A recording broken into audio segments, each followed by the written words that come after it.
Hey, what's up? Welcome to Flatirons. We are in our series called Rows and Circles this week. We're talking all about what it looks like to get into a group and why we're doing it and why we think it's important. If you want to get involved in a group, you can go to flatirons.com/groups and sign up. Here we go.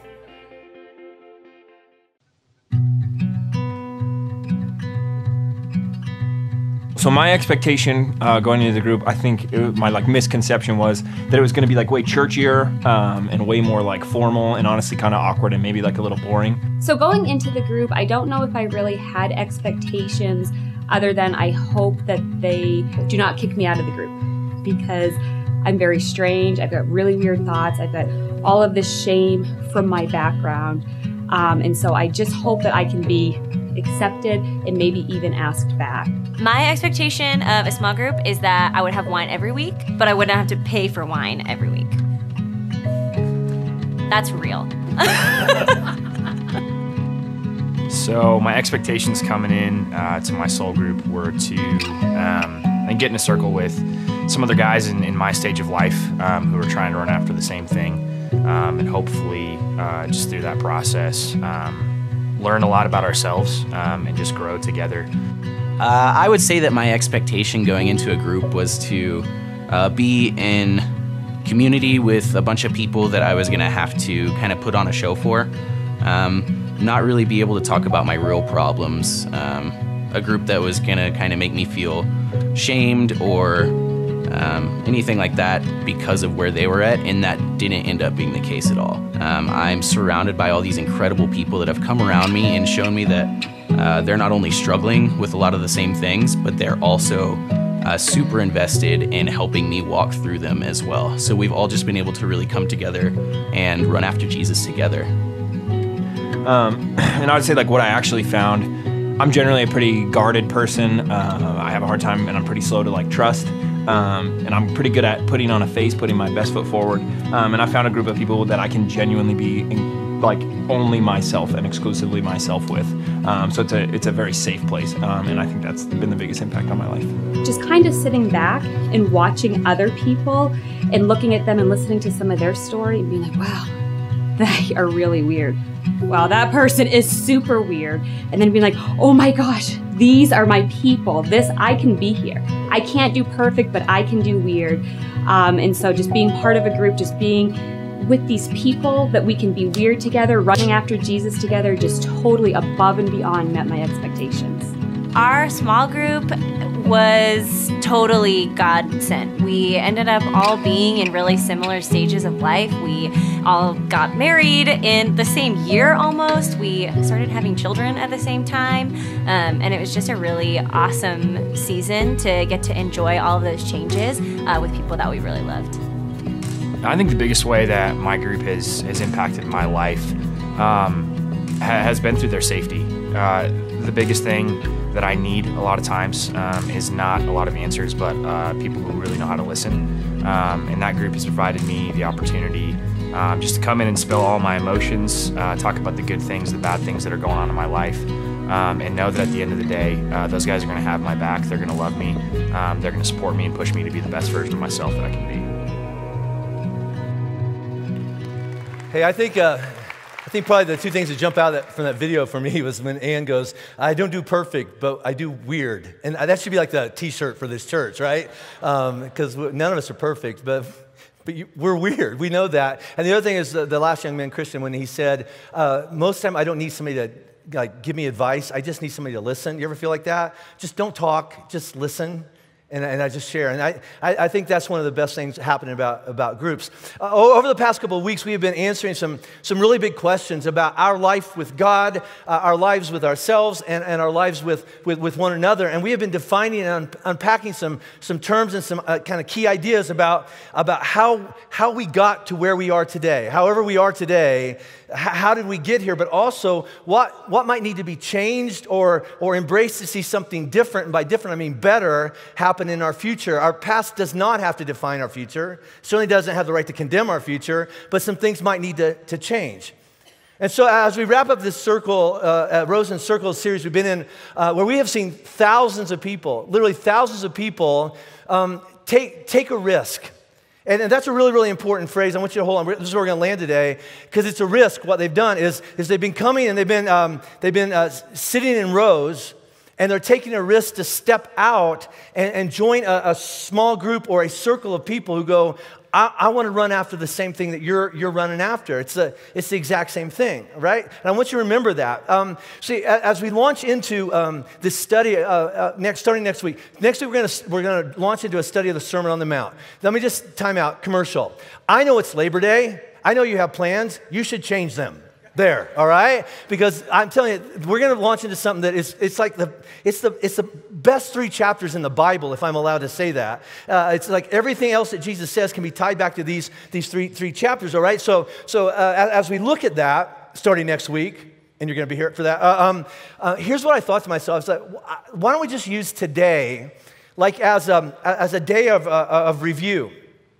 And also not just a review of where we've been, but also I'm going to push really hard today, probably harder than I've ever pushed before, and that's for you to make a decision. We talk about this all the time about you got to draw a line in the sand sometime and actually take your thoughts and actually do something with it. And so I want you to move today beyond maybe agreeing with me, because a lot of us are going to go, yeah, what you're saying is probably true. Let's don't stop there. Let's actually take it another step and say, I want this vision I have for my life to become a reality. And so today, I just want to tell you this, is that I don't even want to try to teach you anything new. So if you get in your car after a while and go, I didn't learn anything new, well, you're welcome, all right? But here's my bigger goal is I want to go back and look at stuff that you already know and maybe let it settle in for the first time. I mean, we have so much information now that we're not using, so I'm not going to give you a bunch more. What if we actually took some stuff that we've been thinking about and decide, you know what, I'm going to incorporate that into my life. I'm going to put it into practice for myself. That's my goal today, for you to take a step. And I'm going to push hard. So if you don't like sales, you should leave now, okay? So over the past couple of weeks, here's what we've been looking at. We've been looking at these big questions. What kind of person do you want to be? And then what kind of life do you want to live? And just time out again, the Sermon on the Mount, which I start next week, and you're going to be here for, all right, that's what it's all about. Jesus answers the question. This is what a good person is, and this is the kind of life that a good person lives. It's a good life. The whole Sermon on the Mount is about that. But however you answer these questions for yourself, that is the vision for your life, good or bad. Another way to say that would be this. The vision for your life is, I want to be the kind of person who lives this kind of life. And whatever that is, it's going to take a certain person to live that kind of life, and that's what I want. That's what I want. And listen, the vision for your life and the kind of life that you live, it's not dependent upon your circumstances. Well, if my circumstances were different, or if I was younger or older, or if I was healthier, if I was a man, if I was a woman, if I was married, if I was divorced, if I had more money, if I had less money, whoever you are, all right? No matter what your career is, your education, whatever that is, that's not what we're talking about. But your vision for your life will impact all of those areas of your life, because the kind of person that you are is an internal reality that will come out, and it will impact all the most important parts and relationships in your life. Not because you get up out of here and go try to be a good man or a good woman, or you try to live this kind of life, but because that's just who you are. You've actually, over time, and growth takes time, you've actually become the kind of man or the kind of woman that's what comes out of us. But even if you're sitting here right now over the last couple of weeks going, I want to be this kind of man, I want to be a good man, I want to be a good woman, whatever that is, and I want to live this kind of life. Listen, it may be noble, it may line up exactly with what God says He wants for your life too. But the truth is that a lot of us aren't experiencing that. We say we want it, and we say we want that to happen in our life, but nothing has changed. And let's be honest, Christians, we've been Christians for a long time, and nothing's really getting better.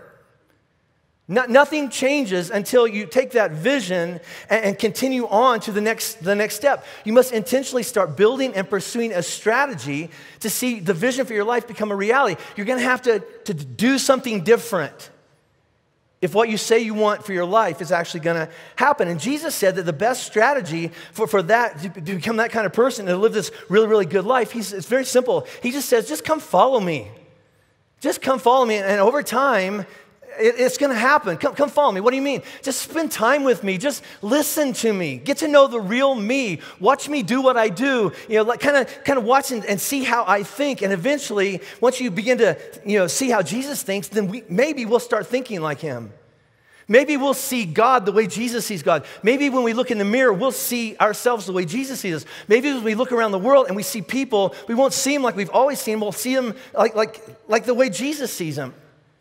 And then whatever comes out of us, because we're thinking like Jesus now, will impact the people in our lives the same way that when Jesus walked around and he met people, he impacted their lives. Because we're not Jesus, but we're kind of like him on the inside, right? So that was what we looked at a couple weeks ago. And then last week, we looked at this idea of that a Christian or a disciple or a follower of Jesus or an apprentice, it's all the same thing, all right, right? It's not just a matter of, do you believe the right stuff about God? There's like 5 key things, and if you believe that, then that makes you a Christian. It's got to be more than that. So when I say the word Christian, what do you want out of that? And here's where most of us would answer. We go, I want to feel a little less guilty about my life. I want a little shame relief, maybe something like that. And I want some assurance that after I die, I go to heaven instead of hell. Is that all it is? And Jesus says, no, it's so much more. See, look at this. See, being a Christian, a disciple, and they're interchangeable, right? Being a follower of Jesus is stepping into a new life, an eternal life. I don't want a second shot at this life. I want a whole new life from above. I want to be a new person. And it starts not after you die. Eternal life does not start after your funeral. It starts the moment that you meet Jesus. You bump into Jesus, and then as you get to know him, you begin to trust him more and more and more. And Jesus says this, I will remove every obstacle that would keep anybody like you or her or him or me out of God's presence. I'll take it away. Everything that would separate you from God, I have the ability to take that away, and you can actually live with God. Jesus called that living in the kingdom of heaven. We're going to talk about that a lot over the next couple months. So that now with God, new things are possible. So you might want to rethink everything. You might want to rethink your life. You might want to rethink your relationships. You might want to rethink all the important parts of your life. And then as you get to know Jesus and how he thinks, you begin to align your life with what he says is right and true. And then eventually you'll become the same kind of person he is so that you live the same kind of life that Jesus said he came to give you. And by the way, the life that Jesus said he came to give you, it's not an easy life. It's not a conflict-free life. He says, but it can be an abundant one. It can be joyful. You can have peace in your life. You can have, that you're a powerful person, not to abuse people, but to actually face the hard things of this life. And your life can last forever. That's what Jesus said he came to give us. And the phrase that we've been using over the last year in here, and it's actually become one of the values, the big rocks that this church is built on. And what we're referring to is wherever you are in your life, whatever's going on right now in your life, it has to start somewhere. This journey towards actually kind of thinking like Jesus and beginning to align our lives with Jesus, we simply call it this, spiritual formation.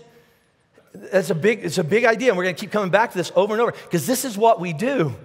Now, let me just tell you this. If you go home today or you're on your phone right now, if you get bored, and you Google spiritual formation, there's all kinds of weird stuff out there. There's some jacked up stuff out there, going, hey, that's spiritual formation stuff. That's a cult, and that's this, and that's that, and whatever. And the reason there's a lot of jacked up versions of it out there is because there's a lot of jacked up people out there, right? So whenever you hear me talk about spiritual formation, I'm not jacked up. Said every jacked up person ever, right? But here's what I mean by that. Whenever you hear me or Ben or whoever stand up here teach about spiritual formation, here's what we mean by that. I don't know what the rest of the world means by it, but here's what I'm referring to. Spiritual formation is just this, identifying and then rethinking untrue or destructive ideas, thoughts, and definitions about God, about yourself, and about the world around you. We talk about this all the time. When I say God, you think of something. When I say look in the mirror, the person you looking back at you have a whole bunch of judgments about that person. When I say people like that, or people that do that, or people that believe in that, or people that are into stuff like that, you have a whole bunch of energy come up, and you want to throw it at those people. Now, let me tell you what. There's a reason for that. And you know what? You might be right, but you might be wrong.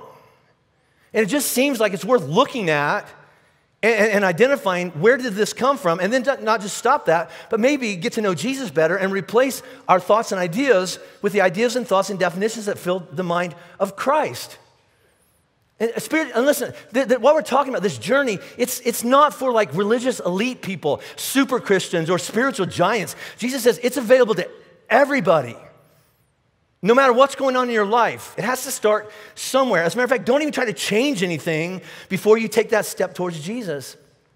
Whatever's going on in your life, before you try to change anything, just take one step in Jesus' direction. Listen to this. Spiritual formation starts the moment you take one step in the direction of following Jesus, all right? Some of you, it's today. You've never been in church like ever, and you're here today. You know what? You're going to look back maybe a year from now. I'll tell you when my journey started, when I lost a bet with my mom, or she wouldn't date me, or whatever that is, and I came to church for the first time, and I started looking at my ideas and my thoughts about God, about myself, and about people like that, and I'm going, I don't know if I'm right on that. It's not really working for me. So you took a step in following Jesus, and here's why. For the purpose of getting to know him better. There's some jacked up versions of Jesus out there. I want to get to know the real Jesus better so that I can not only just trust him to forgive my sins. I mean, I don't want to go to hell. I'll give you that. I don't either, all right? So that's been taken care of. I don't have to worry about hell or condemnation anymore, but I want to keep going. I want to keep going by putting his truth into practice. And the only way I would put his truth into the practice of my real life is because I trust him. And my goal is I want to build a life that stands up. Don't you? I'm so tired of every time the wind blows the wrong way, part of my life falls apart. One more time. And I want a life that stands up. And it starts with, and it does not start until you take that one step. You don't have to have it all figured out. You don't have to have the Bible memorized. You don't have to be, super spiritual and have many answers at all. But it starts with, I want to take one step in the direction of Jesus. I used a parable last week. I'm trying to write new parables. Jesus, he would always compare like things that were unfamiliar with things that were going on in our life. And so I wrote this great parable last week about my grandkids. Any parable about my grandkids is just going to be awesome. I just want you to know that. But Jonah and Emery started kindergarten last week. And on their first day of school, they came back with some numbers. And the moment that they started like figuring out numbers, and by the way, they knew more than any other kid in kindergarten. I just want to say that. But when they started like studying numbers, they joined a category of people on the planet called mathematicians. And it includes the department head, the PhD up at CU who oversees all mathematics. That person up there is just a little further along. But we all have to start somewhere. And the person up there that's teaching trigonometry and all that other satanic math stuff, whatever that is, that just creeps me out. But they started the same place Jonah and Emery started. 1 + 1 = 2. And it's the same thing with Jesus. We got to start somewhere. And I want to throw out is that maybe you take a step today. Just one step, right? See, being a disciple, a follower of Jesus, it's more than just a set of belief systems. We have so many things we say we believe, but we don't do anything with. Being a follower of Jesus it's a strategic journey that starts with that first step. And I just want to get to know Jesus. I just want to check him out from a distance for a while. And then as I get to know him, I want to rethink and replace my ideas with possibly the ideas of Jesus for the purpose of seeing those thoughts and ideas actually come out of me into my everyday life.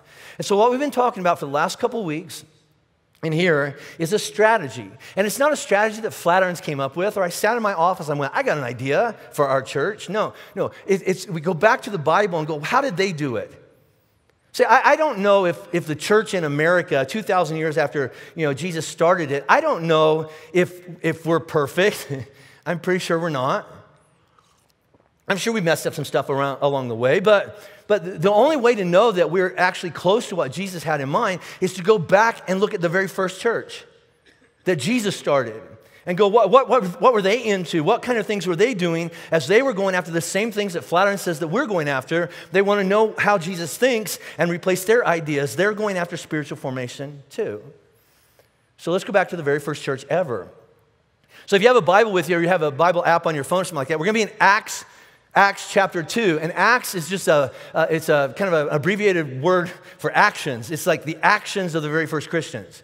So you have the four Gospels or biographies, Matthew, Mark, Luke, and John. That's the story of Jesus. And then you have the book of Actions of the very first followers of Jesus. And so what we're going to pick up in Acts chapter 2, and Peter, who's one of the disciples, the guy who walked on water and denied Jesus and all that, but it got better. But anyway, he actually stands up in the temple where Jesus was sentenced to death about a month and a half before this.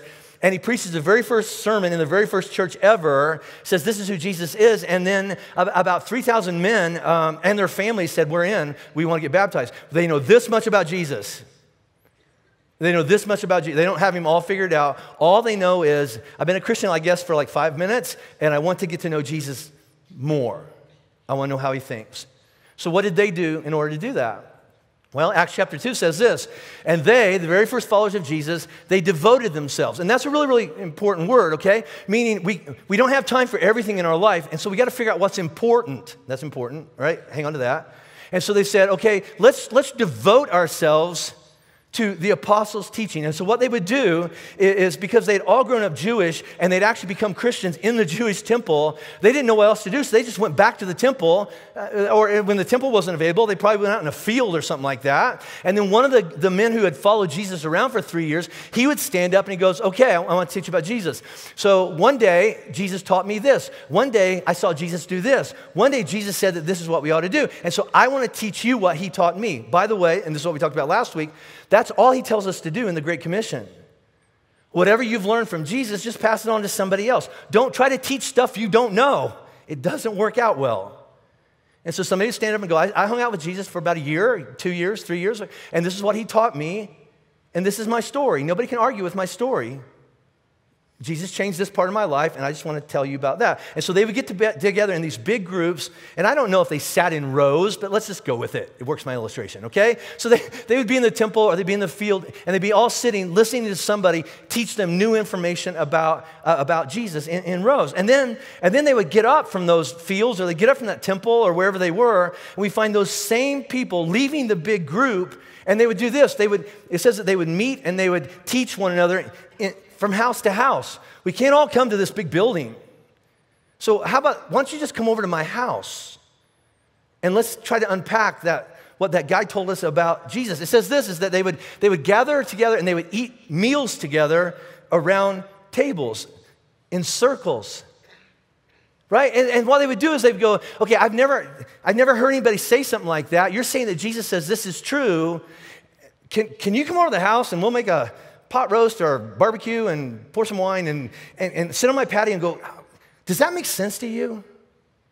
How would you incorporate that into your life? And they would encourage one another, and then they would pray for one another, and they would do life together, and then they would do things like this. You know, last week when we were on my patio, you talked about this about your marriage or this about your whatever. How was this week going for you? Well, it's not going very well. I really screwed it all up, and I fell apart. That's okay. In our circle, we don't throw stones at one another, and they actually picked one another up and said, let's keep going together. Where are we going? We're trying to put into practice the things we've learned from Jesus. That's all we're trying to do. That's all we're trying to do. Now, let me tell you what I think is probably like one of the most important reasons to do what I'm asking you to do. And I'm asking you to do something really major. Here's the ask, all right? I'm asking you to rearrange your life.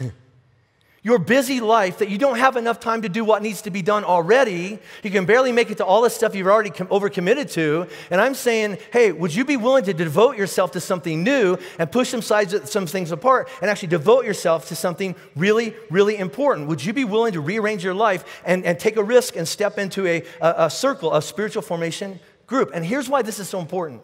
I'm pushing hard, right? See, when you come to one of our campuses and sit in a row, or maybe you're on the other side of the world, and you've got a bunch of couches lined up in your apartment, and everybody from your complex is sitting in rows kind of staring at a screen right now. Listen, my only goal is this. I just want to teach you what Jesus has taught me, point you towards Jesus and what he says is true, and then the rest is between the two of you. This is what Jesus says works best in all the parts of a person's life in the world that he created, including, because let me just take some of the disclaimers away, including this broken world. See, we all agree this world is broken, right? And we all have a lot of broken parts in our life. But Jesus still knows what to do. It's not like 2018 caught him by surprise going, well, I don't know, you're on your own. He knows everything, and he knows what will work best in this part of your life, even though it's broken and you're trying to work it out in a broken world. Now, so that's what I'm going to do week after week. This is what Jesus says is true. This is what he says works best still today, right? Now as good as that might be, if it stops there, and we just go, okay, that makes sense. Here's what a lot of us are going to do like 30 minutes from now. You're going to sit in here and you're going to nod your heads or whatever campus you're at, and you're going to go, that's true. So you're going to walk to your car, truck, and as you walk out there, here's what's going to go through your head. Never thought about it like that. Yeah, that makes sense.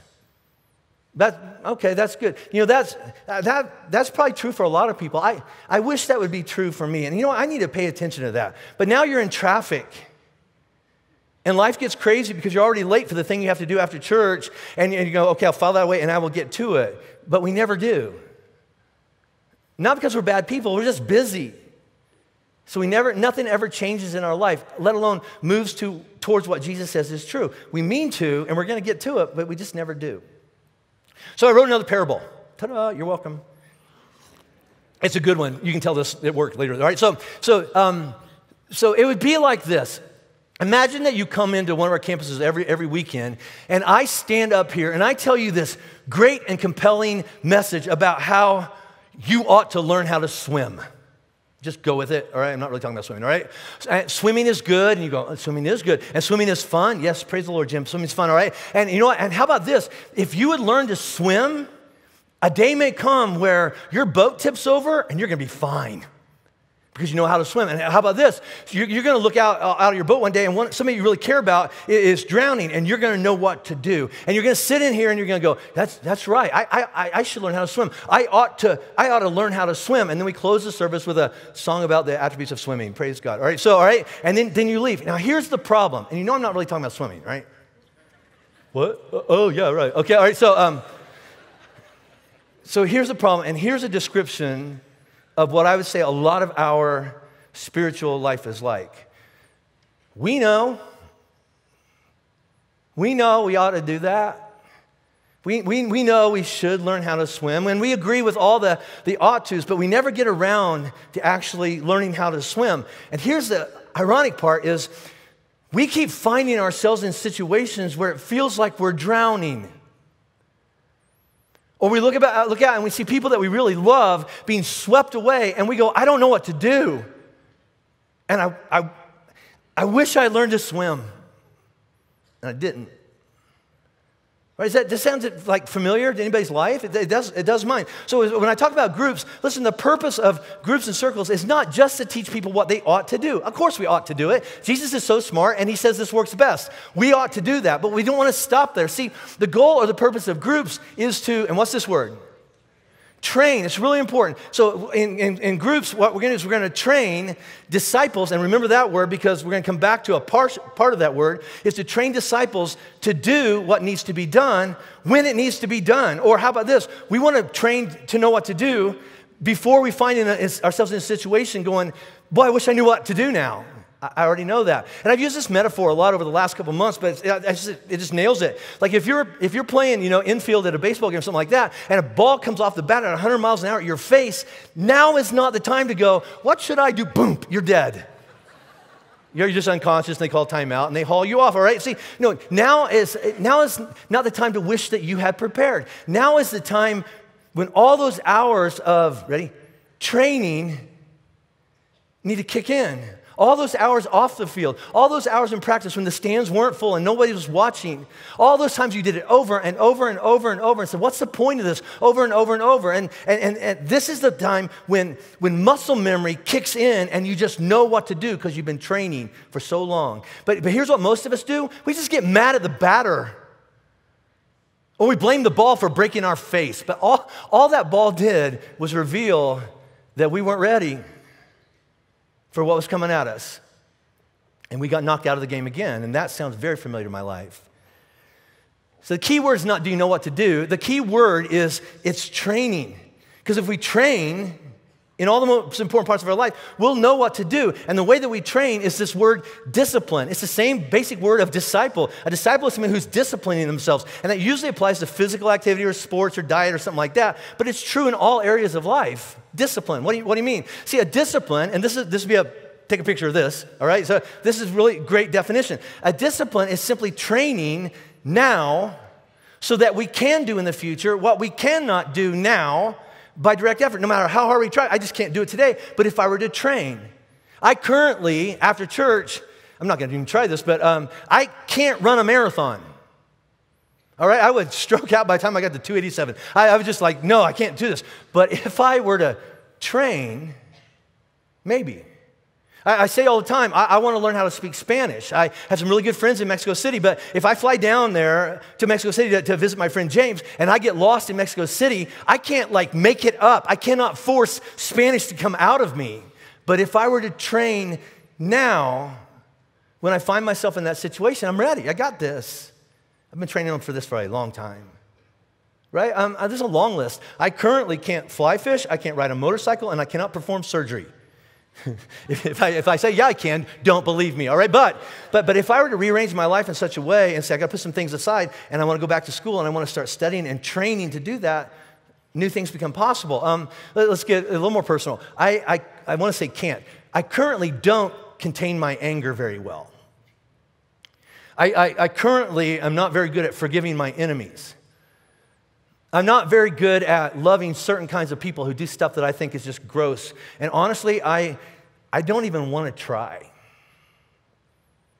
Right? But if I were to actually start training my mind to think different, let's get really personal. I currently don't love my wife the way Jesus says I ought to love her.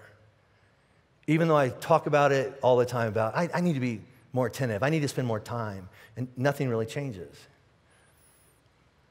And then I read parts of the Bible and I go, I can't imagine doing what Jesus says to do. I look at what Jesus says, and we're going to look at this Sermon on the Mount. Did I mention that? Start next week, and you're going to, I didn't know if I'd mentioned it. But anyway, Jesus is going to say some stuff, and I'm just going to look back at him and go, that's not realistic. That is unreasonable. I mean, maybe that worked 2,000 years ago in your neck of the woods, Jesus, but this is America in 2018, and this is my life, and it just won't work anymore. That's how I feel sometimes, But which is why, as we launch into this Sermon on the Mount starting next week, Jesus is going to say, this is what the whole thing's about. This is what a good person living a good life, this is what comes out of them. And we're going to read that. I'm just telling you, over the next several months, we're going to hear what Jesus says actually works best in this world. And our response is going to be, are you kidding, Lord? You're going to have all these questions. So let me just tell you, in case you don't want to come back, here's what's going to happen. We're going to look at some very practical parts of our life, real intrusive parts of our life. And our feedback to Jesus is going to go, whoa, time out.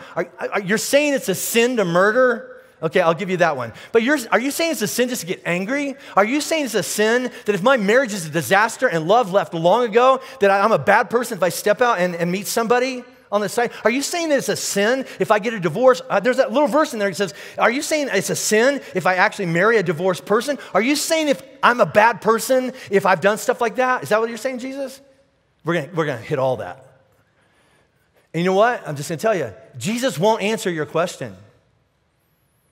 Basically, you're missing the point. He will actually point us back to a better question. It goes like this. How did we get here? That's a better question. How did we get here? Or okay, this is what's going on in our life right now. Can't change that. But what was going on way upstream that eventually kind of led all the way back down to, and now this is my life? Let's look at that. He'll also call out this, so all the self-righteous Christians tune into this. Hey, just because you've never murdered anybody or you've never had an affair or you've never divorced your spouse, don't think that all the things you haven't done somehow make you a good person. Right? I mean, Jesus knows the reality, and everybody in this room, listen to my voice, knows the reality that there are people in this world who have never murdered anybody, never cheated on anybody, and never gotten a divorce. And they're the worst people ever. in the worst marriages and homes ever. And then you're still holding on to this self-righteous card. Yeah, but I've never done this, and I won't file for divorce. I'll make her do it before I do anything. And great, good for you. But your kids and your wife and your husband are curled up in a ball because they are trapped in a lonely, abusive, loveless marriage, family, and home. And you're holding on to that self-righteous card. It's not my fault. It's not my fault. Because I haven't done that, and I haven't done that, and I haven't done that. You also haven't loved very well. There's something going on inside. Here's what some of us are doing right now. We are not coming to this series. Those are all my lines. So you just dismantled all my lines, all right? So, but we're going to cover all that in the next few months. Listen, okay? There's no stones being thrown here. We cannot change our past. Wouldn't that be great?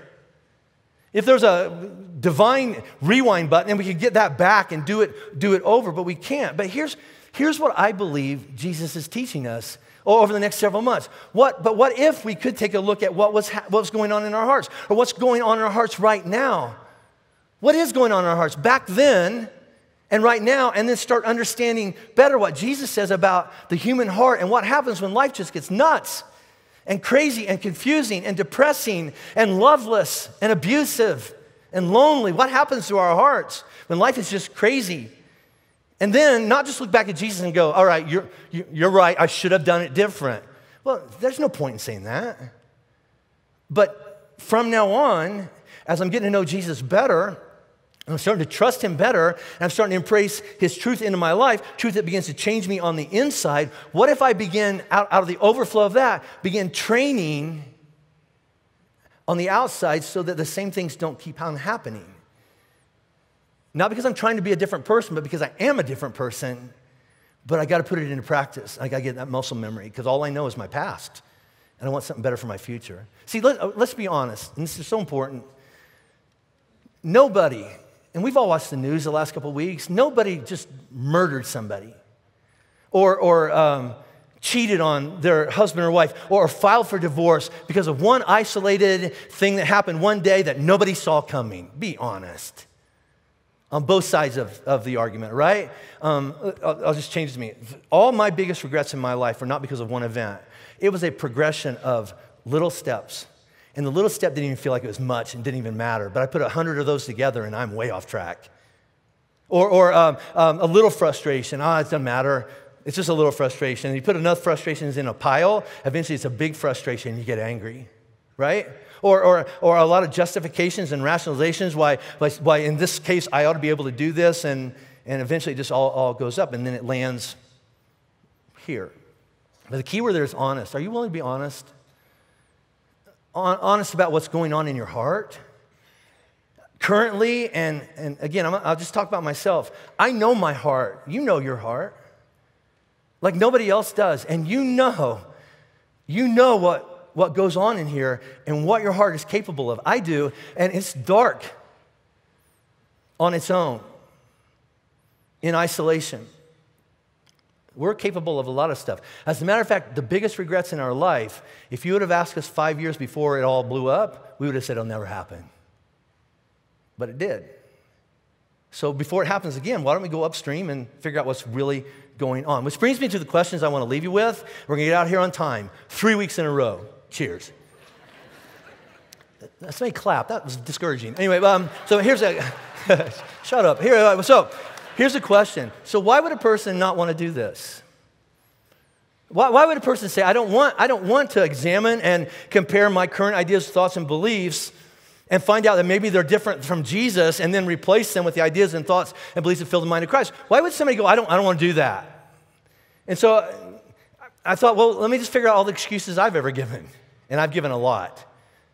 How about this? And this is probably the most common one. Hey, right now, I just don't have time to do that. I don't have time. So I'm going to call BS on that, okay? Because here's what I mean by that. You have time to do everything that you consider important in your life. Somehow you find the minutes and the money to do it because it's important. I do. So the question is not, do you have time? The question is this important or not? And you have to decide. That was intrusive. Let's move on to the next one. How about this one? I'm afraid there'll be one more thing that I've tried and it won't work. Me too. I've been to so many retreats and Bible studies and counseling sessions and stuff like that. It works for about 6 weeks and it fizzles out. Now what am I going to do? One more thing, it didn't work. Here's a bigger fear though. I'm afraid that it actually will work. And I can't imagine my life working in this new way. I mean, it's like counseling. If you've ever been to marriage counseling, and I have, and some of you should really pray through that and go soon. But if on the phone as you're making your first appointment, if the counselor tells you what you're going to cover on the 5th appointment, you won't go to the first one. Because what you're going to cover down the road seems like so just impossible, you won't even show up. And so like I can't even imagine my life without that. So I'm not even going to try. Or how about this is kind of related to it? I'm afraid that I'll have to look at something that I don't want to look at in my life, and I don't want to look at it. I don't want to look at my past. I don't want to look at what I've done. I don't want to look at what's happened to me. I don't want to talk about it. I don't want to think about it. Although you think about it all the time. Do you ever feel like this? Is that this thing that you say doesn't matter that you push down, it's like a time bomb, and it's a matter of time till it's just going to go off and blow up everything. And then sometimes you go, I just might as well pull the trigger now and get it over with. Is it just me? Because sometimes I'm like, I don't want to think about that. But I promise, if or when your life ever blows up, it's connected to that thing you don't want to talk about. Or how about this? I know I have ideas, thoughts, and beliefs about my life, about marriage, about relationships, about sexuality, about money, about blah, blah, blah, blah, blah. I have a lot of ideas, and I know they're very different than what Jesus says is true. I get it. I just don't want to change them right now. You're right. It's wrong. It's a sin. I just like it. And I don't want to change right now. That's honest. So I'm almost done. So about 4 years ago, and you've heard me talk about this a lot over the last 4 years, I was in a really dark place in my life. And so I went to this retreat called Crucible Project. And since I went 4 years ago, about 1,000 men from this church have gone. And several hundred women have gone to Soul Beauty, which is the women's version of this. So let me just tell you about one thing. And by the way, I think that every person should go on that retreat when it's the right time for them. Okay? If it's not the right time, it'll just be a disaster, so don't go. But if it's the right time, it's really can be helpful. But I got permission to share this part. So at the men's retreat, on the first night you get there, there's this one exercise where a man stands up and he's asked this question: what do you want for yourself? And a lot of guys haven't even thought about that. I don't know. I know what my wife wants for me. I know what my kids say they want for me. What do I want for myself? And the answers come back are really, they're very, very, very diverse, as much as, I just want to know that my life counts. I want to know that my career is not a waste of time, all the way to I want to stop looking at pornography all the time. Or how about this? I'm just exhausted all the time. I want some peace. I just like to have some confidence that I'm enough as a man. Listen, all those are good things to want. Those are really good things to want. And so it goes on and says, so what if you really went for it? And then what if you didn't go for it?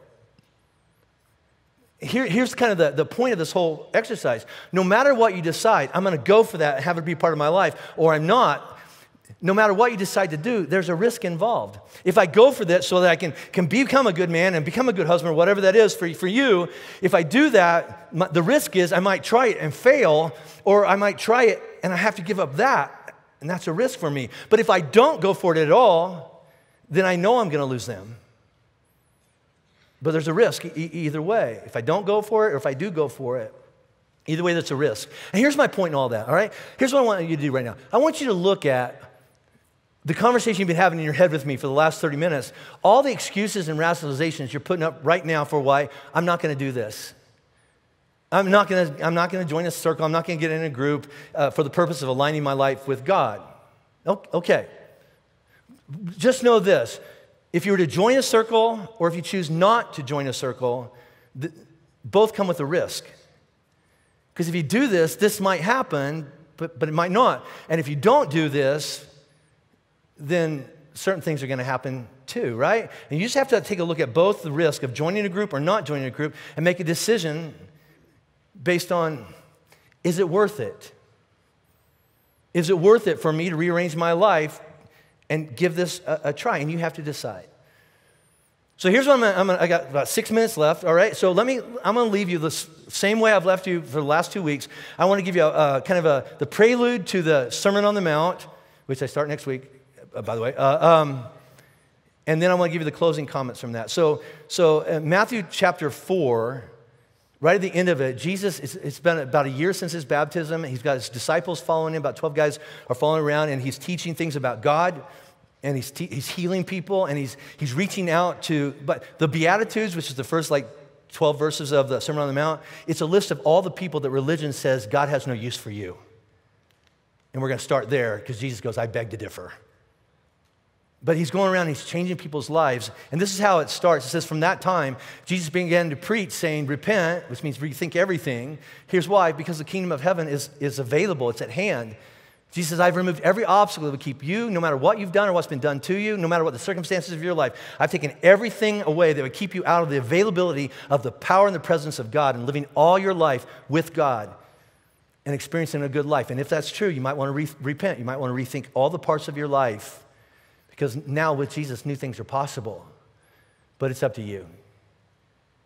You have to decide whether I'm going to step my life into the kingdom of God or I'm going to just stay out here on my own and hope for the best. So then he spends 3 chapters talking about this amazing possibilities for our life, that goodness is available no matter what has happened in your life. God's presence is in your life, and new things are now possible for people like us. Then he ends his message with this famous parable, Matthew chapter 7, the last 7 or 8 verses of this, and I'm going to paraphrase it, but this is my words of what Jesus said, and you can look it up for yourself later.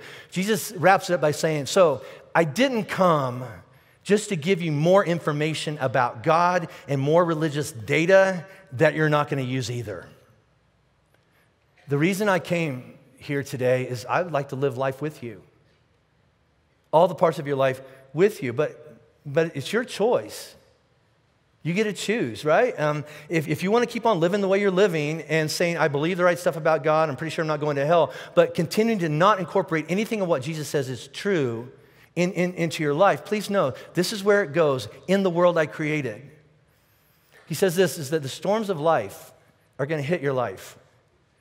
And not because you're a bad person, because life just is full of storms. And storms are going to hit your marriage and your sobriety and your family and your kids and your own heart. And here's what's going to happen if you continue to disregard what I say actually works. That part of your life, it's going to fall apart. I'm going to use Jesus' words. And the house fell with a great crash. And it's not, your life's not falling apart because God is punishing you and he's mad at you. He just created the world and he knows how it works best and how it will fall apart. And he says, listen, my truth stands up no matter what storm hits your life. Right? My truth was true 2,000 years ago when it came out of my mouth, and my truth is still true in the storms of life today. So let me leave you with this. There's a risk to sitting in a row, coming in here. And let me just say this. Some of you took a huge risk even coming to one of our campuses or agreeing to watch online right now. You haven't paid attention to God in a long time, but for some reason you are right now. And I want to just say welcome. That was really brave and courageous for you to be here today. Just go at your own pace. We're not going to shove anything down your throat. So there's a risk coming here, right? Because you got to rethink some stuff. There's also a risk to joining a circle and taking an honest look at the parts of your life that are working and not working. Either way, there's a risk to do it, but you have to decide. And I'm just going to give you a little advice. It just makes sense. It's risky either way, but it makes better sense to look at your life upstream right now before it all flows down and destroys another part of your life. There's a risk either way. It's hard to look at your life either way. It just makes sense to look up here. So I guess I'm so passionate about this is because it works. I said this last night, and I probably get in trouble for it, but I'm smoking what I'm selling. Explain that to your mom in the car, right? It's okay, Mom. Some moms are going, I'll explain it to you kids. All right, later. Here's what I mean by that. Right? I'm going to go a couple minutes over. Just a couple, shut up. Circles saved my life.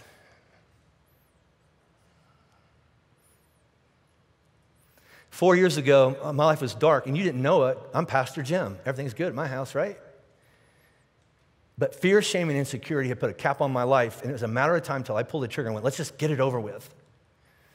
And so I went to that retreat, and I went far away. I went to Texas, hoping nobody would know me, because I don't trust Christians, I'll be honest with you.